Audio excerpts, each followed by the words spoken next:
There's actually a documentary that I think that's the one thing that I mean, I look up this stuff a lot and I don't see a lot of in hospital footage. And I think if they did, people will realize how dire, how crazy it is. And there's a Chinese documentary that I think Vice made. I'm not sure. I had it on my list, but they're in China for the first like 3 or 4 months, and they show the chaos on, everyone's trying to figure it out. Everyone's blaming China, but they're just like, hey, we're trying to figure this out too. Yeah. Um, yeah, and I just saw the preview and I was like, oh man, like I wish more people saw this and realized that behind all the numbers, there's people working hard trying to keep people alive, and they can't be concerned with what a podcaster is saying. Yeah. And then this is going on, our little hospital, this is going on Everywhere. every hospital all over the country, all over the world. So, we've got a 400 bed hospital that's got, maybe 100 to 120 COVID patients in it. And it's been like that for months. Oh man. What's the average time that somebody spends actually at some of the hospitals that you know of? What's the average time that people actually spend recovering in hospital in the Midwest? Well, so the majority of patients probably are 7 to Yeah. 14 days. probably around a week. So they're coming in. From the medical floor. Yeah. So they're the ones that aren't as sick, that yeah. are maybe on some oxygen, getting Yeah. some medications. They're in and out in a week, and then another week to recover at home. But the patients that are getting profoundly ill, The one that's intubated. yeah, They're there for a long Yeah. time. Maybe we had one that's like 45 days. He was 23 years old. He was 23 years old. He was heavy. He Oh. had diabetes. He was like 350 pounds. So. That's the other issue. Sorry, I keep on bringing Joe Rogan, but I mean, He wants to make it's sure. already suggested on my note. Health- Well, I just want to make sure because like a Healthy. lot of us are listening to it, and one of the things that he keeps on saying is work out, which I think is ridiculous. I mean, obviously, yeah, it makes you healthier, but he's like, work out and take vitamin D, and you'll be okay.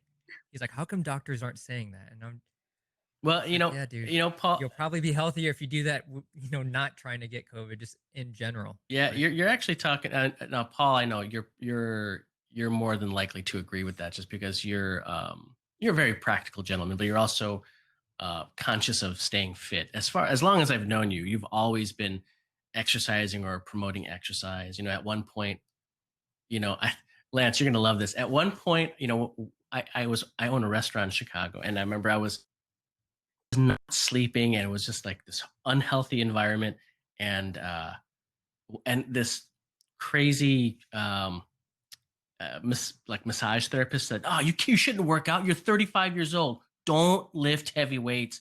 And when I asked Paul that, I was just like, "No, I think you're okay to lift heavy weights. Who is this guy?" So Paul's a guy who you're pretty much you promote being healthy and working out quite often, right? Yeah, absolutely, both of us.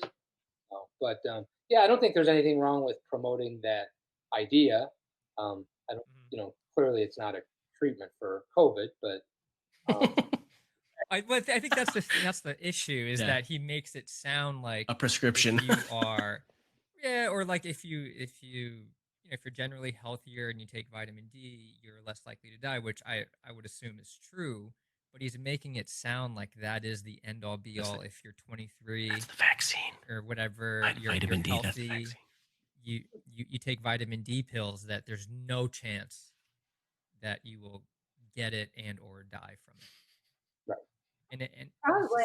like, I've been working out and taking a lot of vitamin Ds. I sell them too. I give shots.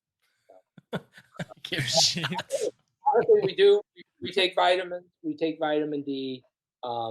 Is there really data that supports it? No, there isn't. Yeah. So, but it's just like a safe, like an extra layer of.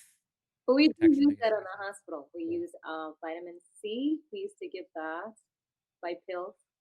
And then I think we give vitamin D and zinc supposedly Yep, give in the yep. hospital. Oh, okay. Zinc is okay. Yeah. Yeah, I forgot to mention zinc. He says zinc yeah, a lot. yeah. Joe Rogan would go, "Oh, zinc. Got a Yeah, zinc." there's- He's like, "How come doctors?" And that's another thing too. Is he says, "How come doctors don't?" He's like, "How come doctors never give vitamin D and zinc?" But you guys are saying that you do. You do. We were trying everything just to see what worked. So it's like, Yeah, all right, just makes throw sense. everything. They're Throw everything out. they cost pennies. It's Yeah, they don't cheap.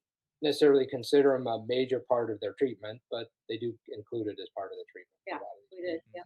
So, but will they save your life? It's probably not the biggest factor, but Yeah. Right, but it's something. absolutely, absolutely.